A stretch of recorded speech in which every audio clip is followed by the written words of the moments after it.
നമസ്കാരം. വിസ തട്ടിപ്പ് കേസ് നമ്മൾ കുറേ ന്യൂസുകൾ കണ്ടിട്ടുള്ളതാണ്. ഞാൻ അതിനെക്കുറിച്ച് കുറേ വീഡിയോസും നിലവിൽ മുൻപ് ചെയ്തിട്ടുള്ളതാണ്. വിസ തട്ടിപ്പ് എന്ന് വെച്ചാൽ നല്ലൊരു ജോലി വാഗ്ദാനം ചെയ്ത് ഏജൻസി മുഖാന്തരം പൈസ കൊടുത്ത് അവിടെ എത്തിയതിന് ശേഷം ജോലിയില്ല, കൂലിയില്ല, ഇങ്ങനെ പൊട്ടം തിരിയണ പോലെ തിരിഞ്ഞിരിക്കുന്ന കുറേ യുവാക്കളുടെ കേസ് നമ്മൾ കണ്ടിട്ടുള്ളതാണ്. പോരാത്തതിന് ഇവിടെ നിന്ന് പൈസ കൊടുത്തിട്ട് ഇവിടെ നിന്ന് മുങ്ങി, എന്നുവെച്ചാൽ ആ ഏജന്റ് മുങ്ങി, അത് പൈസ മേടിക്കുന്ന ആൾ മുങ്ങിയിട്ട് പൈസ നഷ്ടപ്പെട്ട കുറേ ആൾക്കാരുടെ ഈ വീഡിയോ ഞാൻ കുറേ ചെയ്തിട്ടുള്ളതാണ്. പക്ഷേ ഏറ്റവും ദുരിതം അനുഭവിക്കുന്നത് പറഞ്ഞു കഴിഞ്ഞാൽ ഇവിടെ നിന്ന് ജോലിയെല്ലാം വാഗ്ദാനം ചെയ്ത് പൈസയെല്ലാം കൊടുത്ത് നമ്മൾ അവിടെ ദുബായ് അല്ലെങ്കിൽ സൗദി ഇങ്ങനെയുള്ള സ്ഥലങ്ങളിലൊക്കെ പോയി ചെന്ന് പെട്ടതിന് ശേഷം അവിടെ പോയിട്ട് ഇങ്ങനെ ഒരാളെ ഇല്ല, അഡ്രസ്സേ ഇല്ല എന്ന് പറഞ്ഞ് പോകുന്ന സമയത്ത് ഉള്ള ഒരു സിറ്റുവേഷൻ ഉണ്ടല്ലോ, അത് പറഞ്ഞറിയിക്കാൻ പറ്റില്ല. അമ്മാതിരി വലിയ സിറ്റുവേഷനാണ്. അത്രയും ഒരു വലിയൊരു സിറ്റുവേഷൻ വരില്ല ഇവിടെ നിന്ന് ഒരാൾ ഒരു 50,000 രൂപ കൊടുത്തു വെച്ച് ആ പൈസയും കൊണ്ട് മുങ്ങി കഴിഞ്ഞാലെന്ന് പറയാം. കാരണം നമുക്ക് നാട്ടിൽ നിൽക്കാം, നമ്മുടെ എന്തെങ്കിലുമൊക്കെ നമുക്ക് ഇവിടെ ചെയ്യാന്നുള്ളൊരു ഇതുണ്ട്. പക്ഷെ അവിടെ അങ്ങനെയല്ല. ദുബായ് എന്ന് പറഞ്ഞ സ്ഥലത്തൊരു ജോലി കിട്ടാനോ അല്ലെങ്കിൽ ആ ഒരു വിസാന്റെ കാലാവധി അതിൻ്റെ ഉള്ളിലൊരു ജോലി കിട്ടാനോ ഒക്കെ ചെറിയൊരു ബുദ്ധിമുട്ടുണ്ട് നിലവിൽ. കയ്യിൽ പൈസ ഉള്ളവനാണെങ്കിൽ പിന്നെ കുഴപ്പമില്ല, അല്ലാത്തവരാണെങ്കിൽ ചിലപ്പോൾ വട്ടത്തിരിയുള്ളൂ. എന്ന് വെച്ചാൽ അത്രയും ഒരു ദുരിതം അനുഭവിക്കേണ്ട ഒരു അവസ്ഥ വരും. കാരണം ഡെയിലി ഭക്ഷണം വേണം, നമുക്ക് ഫോണിൽ റീചാർജ്, ഇതെല്ലാം വരുന്ന സമയത്ത് ഭയങ്കര രീതിയിലുള്ള ഒരു ഇതും മാനസിക സമ്മർദ്ദം നിലവിൽ വരാൻ ചാൻസ് ഉണ്ട്.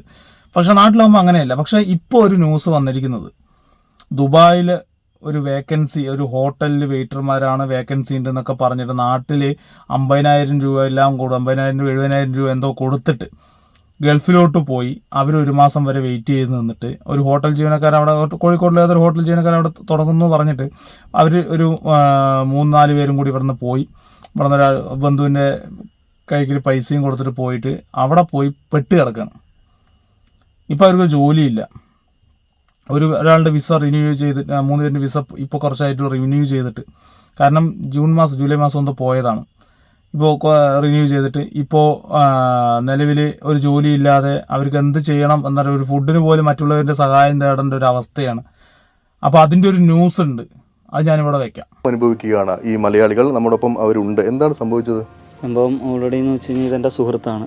അന്നേരം ഒരു നാട്ടിൽ നിൽക്കുന്ന സമയത്ത് ഫെബ്രുവരി മാസത്തോടുകൂടി എല്ലാ സുഹൃത്തിനെ കണ്ടപ്പോഴത്തേക്ക് നാട്ടിൽ ജോലിയും കാര്യങ്ങളൊന്നും ഇല്ലാത്തപ്പോഴത്തേക്ക് ഇവനോട് ഞാൻ ചോദിച്ച് പുറത്തോട്ട് വരാൻ ചാൻസ് ഉണ്ടോ എന്ന് വെച്ചാൽ പറഞ്ഞിട്ട് അതിൻ്റെ കുഞ്ഞമ്മയുടെ കെയർ ഓഫ് വേക്കൻസി ഉണ്ട്, ഒരു ഹോട്ടലിലേക്കാണ്. മുസ്തഫ എന്ന് പറയുന്ന കണ്ണൂരുള്ളൊരു പുള്ളി ഹോട്ടൽ തുടങ്ങുന്നുണ്ട്, അവിടത്തേക്കാണ് എൻ്റെ കുഞ്ഞമ്മയാണ് കാര്യങ്ങൾ നോക്കുന്നത്, അവിടെ വേക്കൻസി ഉണ്ട്, നീ വരുന്നോന്ന് വെച്ച്. അപ്പോഴത്തേക്കും ഞാൻ പറഞ്ഞു ഞാനും വരുന്നതാന്ന് പറഞ്ഞു. അന്നേരം ചോദിച്ചപ്പോഴത്തേക്ക് പറഞ്ഞു 75,000 രൂപ കൊടുക്കണം, അങ്ങനെ കാര്യങ്ങളൊക്കെ പറഞ്ഞു. അന്നേരം കുഞ്ഞുമ്മയായിട്ട് ഞാൻ കോൺടാക്ട് ചെയ്ത് പറഞ്ഞു വേറെ വേക്കൻസി ഉണ്ടെന്നൊക്കെ പറഞ്ഞു. അന്നേരം ഇതെൻ്റെ കുഞ്ഞുമാടെ മകനാണ്. അന്നേരം കുഞ്ഞുമാടത്തെ ഞാൻ പറഞ്ഞു ഇതെൻ്റെ പെങ്ങളെ മകൻ.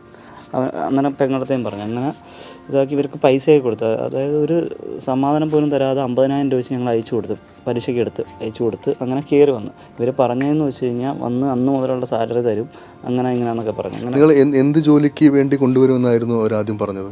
ഇവിടെ തന്നെ പല പൊസിഷൻ പറഞ്ഞവരുണ്ട്. ഇപ്പം ഞങ്ങൾക്ക് സപ്ലയർ ആയിട്ടാണ് പറഞ്ഞിരിക്കുന്നത്, സപ്ലയർ ആയിട്ട് വെയിറ്ററായിട്ട് പറഞ്ഞിരിക്കുന്നത്. അങ്ങനെ പറഞ്ഞ് കൊണ്ടുവന്നു. അന്ന് മുതലേ ശരിക്കും പറഞ്ഞു കഴിഞ്ഞാൽ ഇന്ന് ശരിയാവും നാളെ ശരിയാവുമെന്നും പറഞ്ഞ് കഴിഞ്ഞ് ഏകദേശം 1 മാസത്തോളം ഇതങ്ങ് തള്ളിപ്പോയി. മുസ്തഫ ഇന്ന് വരും, ഈ മുസ്തഫ എന്ന് പറയുന്ന ആളുടെയാണ്, മുസ്തഫ ഇന്ന് വരും, അങ്ങനെയാണ് ഇങ്ങനെയാണെന്ന് പറഞ്ഞു. അവസാനം ഞങ്ങൾ മാർച്ച് 14-ാം തീയതിയാണ് UAE വന്നത്, ഷാർജ എയർപോർട്ടിലാണ് ഇറങ്ങിയിരിക്കുന്നത്. UAE വന്ന് ഏപ്രിൽ 14-ാം തീയതി ഞങ്ങൾ വിസ കഴിഞ്ഞു. അതുവരെ ഇന്ന് ഓപ്പൺ ആവും. അങ്ങനെ അവസാനം പറഞ്ഞതെന്ന് വെച്ച് കഴിഞ്ഞാൽ ഏപ്രിൽ 14-ാം തീയതി വിഷുവിൻ്റെ അന്ന് ഓപ്പൺ ആവുമെന്ന് പറഞ്ഞു. പക്ഷെ അന്നും ഓപ്പൺ ആയിട്ടില്ല. പിന്നെ അന്നറിയുന്നു മുസ്തഫ പറ്റിച്ചിട്ട് പോയെന്ന് ഇവർ പറയുന്നു. അങ്ങനെ ഞങ്ങളെ വിസയും കഴിഞ്ഞു. നിങ്ങളിപ്പോൾ 1 മാസത്തെ വിസയ്ക്കായിട്ടല്ലേ വന്നത്? അതെ. അപ്പോൾ പിന്നീട് വിസ റിന്യൂ ചെയ്യാൻ ഞങ്ങളുടെ 3 പേരെയും വിസ റിന്യൂ ചെയ്ത് തന്നു. ഞങ്ങൾ 3 പേരും. ഇവൻ്റെ വിസ റിന്യൂ ചെയ്തില്ല. പിന്നെ ഓൾറെഡി ഇവൻ്റെ പാസ്പോർട്ടും എല്ലാം പണയമായിരുന്നു. പിന്നെ ഇവിടെ ഞങ്ങൾ ഭയങ്കര സംസാരവും കാര്യങ്ങളൊക്കെയാണ്. പാസ്പോർട്ട് കുറച്ച് ദിവസം 3 ദിവസമേ അതുള്ളൂ ഇവൻ്റെ പാസ്പോർട്ട് എടുത്തിട്ട്. അതുപോലെ തന്നെ ഇവിടെ മിക്കുള്ളവരും പാസ്പോർട്ട് പണയം കാര്യങ്ങളൊക്കെയാണ് മിക്കുള്ളവർ. അങ്ങനെ പിന്നെ ഇത് ഫൈനും കാര്യങ്ങളും അന്നേരം പിന്നെ നിലവിൽ ഇതേപോലെ എന്നുവെച്ചാൽ നാട്ടിലെ ആ ഒരു ജോലിയും ഇവിടെ കിട്ടുന്ന ശമ്പളവും പോരാന്ന് പറഞ്ഞിട്ടാണ് നമ്മുടെ ഈ മലയാളികൾ വിദേശത്തോട്ട് പോകുന്നത്. ആ വിദേശത്തോട്ട് പോകുന്ന സമയത്ത് അതിലൊരു കള്ളത്തരം കാണിച്ച് അല്ലെങ്കിൽ ഇതേപോലെയുള്ള ഏജന്റുകാരനെ സമീപിച്ചിട്ട് ആ പൈസ മൊത്തം കളഞ്ഞ് അല്ലെങ്കിൽ ഇങ്ങനെ ഒരു വ്യക്തികളിനെ കാണിച്ച് ആ പൈസ മൊത്തം കളഞ്ഞ് ആ ഒരു രീതിയിൽ പോകുന്നതിനോട് എനിക്ക് യോജിപ്പില്ല. കാരണം ജോലി കിട്ടി ഒരു ഏജൻസിനെ നമ്മൾ സമീപിക്കുമ്പോൾ ആ ഏജൻസി നമുക്ക് ടിക്കറ്റും വിസയും പറഞ്ഞിട്ടുണ്ടെങ്കിൽ ആ ടിക്കറ്റും വിസയും എന്ന് വെച്ചാൽ നമുക്ക് ടിക്കറ്റ് വിസ ഏത് കമ്പനിക്കോട്ടാണ് വിസ, എന്ത് പൊസിഷനാണെന്നുള്ളതെല്ലാം വിസയിലുണ്ടാവും. ആ വിസ വന്നതിന് ശേഷം പൈസ കൊടുക്കുന്നതായിരിക്കും കുറച്ചും കൂടി നല്ലതെന്നാണ് പറയും. ചിലവർ പറയും ആദ്യം കുറച്ച് അഡ്വാൻസ്, വിസയും ടിക്കറ്റും വന്നതിന് ശേഷം ബാലൻസ് പൈസ എന്ന് പറയുന്ന ഒരു ജെന്യൂൻ ആയിട്ടുള്ള കുറേ ഏജൻസിയും കുറേ ആൾക്കാരും ഉണ്ട്. അങ്ങനെയുള്ളവരെ ബന്ധപ്പെടുക. അതല്ലാന്നുണ്ടെങ്കിൽ ഇപ്പോൾ ഒരു വ്യക്തി അവിടെ ഉണ്ട്, ഗൾഫിലുണ്ട്, ഇന്ന കമ്പനിയിലോട്ടാണ്ടാ വരുന്നത്, കയറി വാ എൻ്റെ കമ്പനിയിൽ തന്നെ, അല്ലെങ്കിൽ ഇന്നൊരു കമ്പനിയിൽ നമുക്ക് വേക്കൻസി ഉണ്ട്, ആ ഒരു വിശ്വാസപ്പുറത്ത് പോകുന്നവരും ഉണ്ട്. ആ പോയിട്ടൊരു കമ്പനി ശരിയാക്കി അവിടെ കയറിയിട്ട് അവരുടെ വിസ അടിച്ച് മെഡിക്കൽ കഴിഞ്ഞിട്ട് അവിടെ സെറ്റിൽ ആവുന്ന ആൾക്കാരും ഉണ്ട്. ഇതല്ലാതെ ഒരു ഇതിനെക്കുറിച്ച് ഒരു ബോധമില്ലാതെ വേറൊരാൾ മുഖാന്തരം ഇന്നൊരാൾ കമ്പനി തുടങ്ങേണ്ട, അവിടേക്ക് ഒരു വേക്കൻസി ആണെന്നുണ്ട് അവരിൽ പൈസ കൊടുക്കുമ്പോൾ ഈ പറഞ്ഞ വ്യക്തി അവിടെ നിലവിലുണ്ടോ എന്നറിയാൻ, അല്ലെങ്കിൽ ഈ പറഞ്ഞ വ്യക്തിനെ ആക്സസ് ചെയ്യാൻ വേണ്ടിയിട്ടുള്ളൊരു ശ്രമം നടത്തിയിട്ടുണ്ടെങ്കിൽ ചിലപ്പോൾ നിങ്ങൾ പോയി പെടില്ലായിരുന്നു അവിടെ. കാരണം അന്വേഷിച്ച ജോലി കിട്ടും, പക്ഷെ നമ്മുടെ നേരത്തിന് കിട്ടില്ല. അത് അതിൻ്റെതായ സമയത്തിനെ നമുക്ക് കിട്ടുള്ളൂ എന്ന് മാത്രം. അവിടെ ഓരോ ദിവസം 3 നേരം ഭക്ഷണം, അവിടുത്തെ കറണ്ട് ബില്ല്, വെള്ളത്തിന്, അത് ഇത് പറഞ്ഞ പൈസ പോവും. പക്ഷെ ഒരു വരുമാനം ഇല്ലാണ്ടിരിക്കുന്ന സമയത്ത് ഭയങ്കര ബുദ്ധിമുട്ട്. കാരണം എനിക്ക് തോന്നുന്നു 22 രൂപ എന്തോ, അവിടുത്തെ 1 രൂപ, അവിടുത്തെ 1 രൂപ, ഇവിടുത്തെ 22 രൂപ എന്തോ ആണെന്ന് തോന്നുന്നുണ്ട് എനിക്ക്. ഇവിടെ നിന്ന് നാട്ടിൽ നിന്ന് പൈസ അയച്ചു കൊടുക്കേണ്ട അവസ്ഥ. യുവാക്കള് ഒരു ജോലി ഇതേപോലെയുള്ള ഗൾഫ് കൺട്രിയിലൊക്കെ ജോലിക്ക് പോകുമ്പോൾ ഇന്ന ഒരു ഗവൺമെന്റ് അംഗീകാരത്തിലൂടെ നടക്കുന്ന ഒരു ഏജൻസിയാണോ, അല്ലെങ്കിൽ ഈ പറഞ്ഞ കമ്പനി ജെന്യൂൻ ആയിട്ടുള്ള കമ്പനികളാണോ, ജോലി ജെന്യൂൻ ആണോ എന്നുള്ള കാര്യമൊക്കെ നോക്കിയിട്ട് പോകുന്നതായിരിക്കും കുറച്ചും കൂടി നല്ലത്. അല്ലാത്ത പക്ഷം അവിടെ പോയി തിരിയേണ്ട കാര്യമുള്ളൂ. കാരണം അവിടെ ചിലപ്പോൾ ജയിലിൽ വിസ റിന്യൂ അവിടെ കിടന്ന് തിരിഞ്ഞു കഴിഞ്ഞാൽ, വെളിയിലേക്ക് ഇറങ്ങിക്കഴിഞ്ഞാൽ പോലീസ് ചെക്കിങ് കഴിഞ്ഞാൽ പാസ്പോർട്ട് വിസ എല്ലാം നമുക്ക് കാണിച്ചു കൊടുക്കുമ്പോൾ അതില്ലാന്ന് വന്നു കഴിഞ്ഞാൽ ചിലപ്പോൾ നമുക്ക് അവിടുത്തെ ജയിലിലെ സുഖം എന്താണെന്ന് അറിയേണ്ടി വരും. അപ്പം അതുകൊണ്ട് ഇവിടെ നിന്ന് കയറി പോകുമ്പോൾ അവിടെ ഉള്ളത് ജെന്യൂൻ ആണോ എന്ന് നമുക്ക് 100-110% ഉറപ്പിച്ചിട്ട് മാത്രം ഇവിടുന്ന് പോയാൽ മതി, അല്ലെങ്കിൽ അതിനുള്ള പൈസ കൊടുത്താൽ മതി. വിസയും ടിക്കറ്റും കയ്യിൽ കിട്ടിയതിന് ശേഷം മാത്രം മൊത്തം എമൗണ്ട് കൊടുക്കുന്ന എത്രത്തോളം ഏജൻസികളുണ്ട്. അതെല്ലാം നമ്മൾ കണ്ടുപിടിക്കണം ഇന്ന ഏജൻസികളാണെന്നുള്ളതല്ല.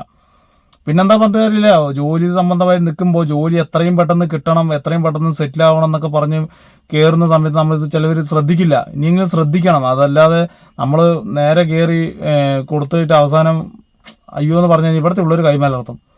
കാരണം ഒരു ഏജൻസി മുഖാന്തരമല്ല കൊടുത്തത്, ഒരാൾ വ്യക്തിൻ്റെ കയ്യിലാണ് പൈസ കൊടുത്തത്. ആ വ്യക്തി പറഞ്ഞു എൻ്റെ തന്നിട്ടേ ഇല്ല പൈസ, നിങ്ങൾ എന്ത് വേണമെങ്കിൽ ചെയ്തോ എന്ന് പറഞ്ഞ് എന്താ ചെയ്യാൻ പറ്റുക?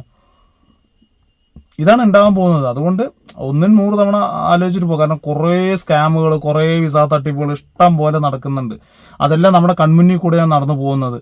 അവസാനം അത് നമുക്ക് വരണ്ട എന്നുള്ളതിന് കൊണ്ടാണ് ഞാൻ ഈ പറയുന്നത്. അതുകൊണ്ട് ഇപ്പം എനിക്കാവും, ചിലപ്പോൾ നാളെ നിങ്ങൾക്കാവും. കാരണം ഞാൻ ഗൾഫിൽ വർക്ക് ചെയ്ത ഒരു വ്യക്തി എന്നുള്ള ലെവലിൽ എനിക്കറിയാം. അവിടെ പോയി കഴിഞ്ഞാൽ പെട്ട് കഴിഞ്ഞാൽ എന്താ അവസ്ഥ എന്നുള്ളത് എനിക്ക് നന്നായിട്ട് അറിയാം. അതുകൊണ്ടാണ് പറഞ്ഞത്. ഇപ്പോൾ ദുബായ് എന്ന് പറഞ്ഞ സ്ഥലത്ത് ഇഷ്ടം പോലെ നമുക്ക് ആക്സസിബിൾ ആണ്. കാരണം ആൾക്കാർ എന്താണ് ഏതാന്നൊക്കെ അറിയാൻ മലയാളം ഇഷ്ടം പോലെ ഉണ്ട്. പക്ഷേ ഇതുപോലെ സൗദി എല്ലാവിടെയും മലയാളികളുണ്ട്. പക്ഷേ നിയമങ്ങൾ കർശനമുള്ളത് സ്ഥലത്ത് പോയി പെട്ട് കഴിഞ്ഞാൽ ചിലപ്പോൾ ഭയങ്കര ദുരിതമായിരിക്കും. അതുകൊണ്ട് ശ്രദ്ധിക്കുക, യുവാക്കൾ ശ്രദ്ധിക്കുക, ഇങ്ങനെയുള്ള ഒരു സ്കാമിലൊന്നും പോയി പെടാതിരിക്കുക.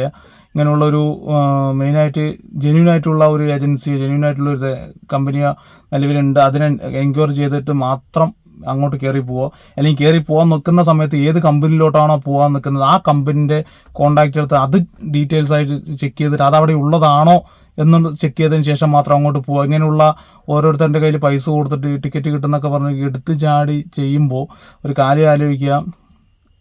അവിടെ പോയിട്ട് നിങ്ങൾ ഇതുപോലെ പെട്ട് കഴിഞ്ഞാൽ ഇല്ലീഗൽ എൻട്രി എന്നൊക്കെ പറഞ്ഞിട്ട് അവിടെ ചിലപ്പോൾ ജയിലിൽ പിടിച്ചിടാൻ ചാൻസ് ഉണ്ട്. അതുകൊണ്ട് ശ്രദ്ധിക്കുക. മാക്സിമം ജെന്യൂൻ ആയിട്ടുള്ള ഒരു ഏജൻസികൾ മാത്രം തിരഞ്ഞെടുത്ത് ജെന്യൂൻ ആയിട്ടുള്ള കമ്പനികളിൽ മാത്രം പോകാൻ ശ്രമിക്കുക.